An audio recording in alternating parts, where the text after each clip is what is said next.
don't care where you go. This is my house, and I won't have people like you ruining the aesthetic of my neighborhood. Get out! We have nowhere to go in this storm. Not my problem. Maybe you should have stayed in the slums where you belong. She thought she was the queen of the mansion, and they were just a stain on her perfect life. But as she threw their suitcases into the pouring rain and watched her elderly black in-laws walk away, she had no idea she was throwing away her own future.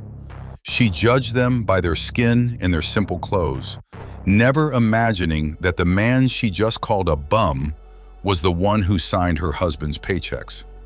What happens when the truth is hidden in a locked office drawer?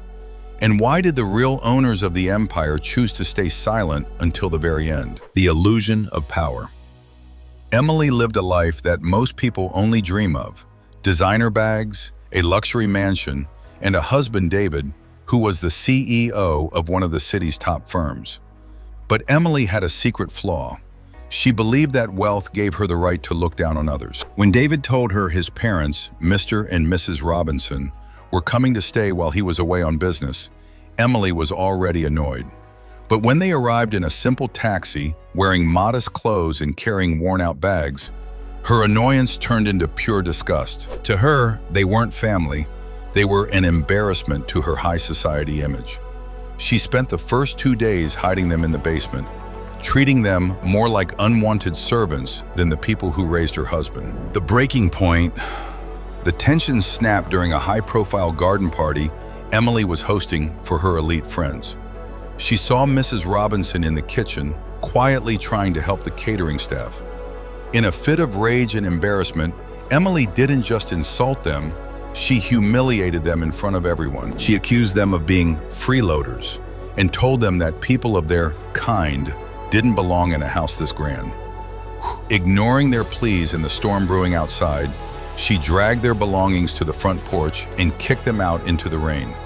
She stood there feeling powerful and proud, watching them disappear into the dark, wet street.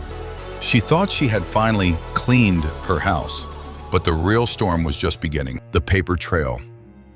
An hour later, Emily went into David's private study to celebrate her victory with a glass of wine. On his desk, she found a leather-bound folder she had never noticed before: the company's original trust deed. As she flipped through the pages, her heart skipped a beat. The documents didn't list David as the owner. They listed him as a beneficiary.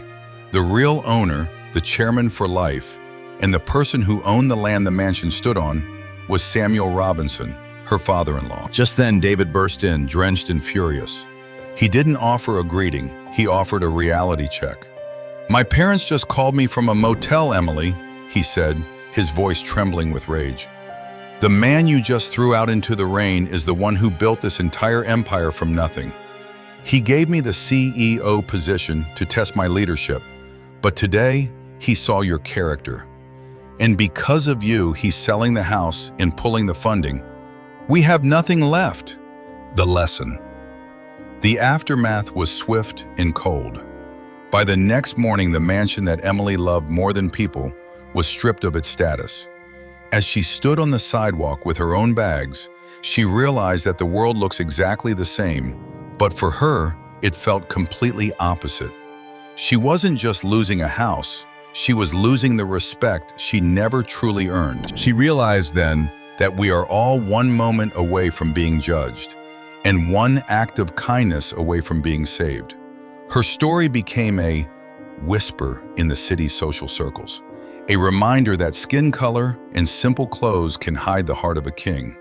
She never asked to be a lesson, but as she watched her in-laws drive away in a car she could no longer afford, she reminded us all, how many kings and queens are we stepping over every day just because they choose to walk in silence?